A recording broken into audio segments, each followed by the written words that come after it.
তারা হয়তো এই হাদিস জানে না, আল্লাহ পাক ওদের কানের মধ্যে আমার এই হাদিসটা যেন পৌঁছে দেন, আমিন। নবী সাল্লাল্লাহু আলাইহি ওয়াসাল্লাম বলেছেন, আমি মেরাজের রাতে যখন গিয়েছি তখন এক শ্রেণীর মানুষকে দেখেছি, ওদেরকে শাস্তি দেয়া হচ্ছে। কি শাস্তি? জাহান্নামীদের রক্ত এবং পুঁজ ওদেরকে খেতে দেয়া হচ্ছে। জিবরাইল আলাইহিস সালামকে জিজ্ঞাসা করা হলো যে এরা কারা? তিনি বললেন, এরা আপনার উম্মতের সেই সব ব্যক্তি যারা মাদকদ্রব্য সেবন করত। আল্লাহ রাব্বুল আলামিন তার হাবিবের মাধ্যমে জানিয়েছেন, যখন কোনো মুসলিম মাদক সেবন করে বা কোনো ব্যক্তি মাদক সেবন করে তখন 40 দিন তার নামাজ কবুল হয় না। এরপর যদি সে তওবা করে তাহলে আল্লাহ পাক তার তওবা কবুল করবেন ইনশাআল্লাহ।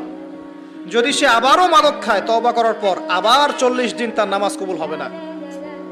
যদি সে আবার তওবা করে আল্লাহ পাক আবার তাকে মাফ করে দিবেন। যদি সে আবারও মাদক খায় আবার 40 দিন তার নামাজ কবুল হবে না। তারপর যদি আবার তওবা করে আবার আল্লাহ তাকে মাফ করে দিবেন।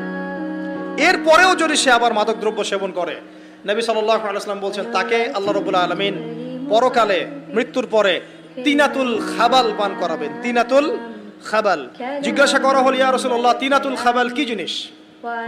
নবী সাল্লাল্লাহু আলাইহি ওয়াসাল্লাম উত্তর দিচ্ছেন, এটা হচ্ছে জাহান্নামীদের রক্ত, মাংস, এগুলো পুড়ে পচে যে রসটা বের হবে, এটা হচ্ছে তিনাতুল খাবাল।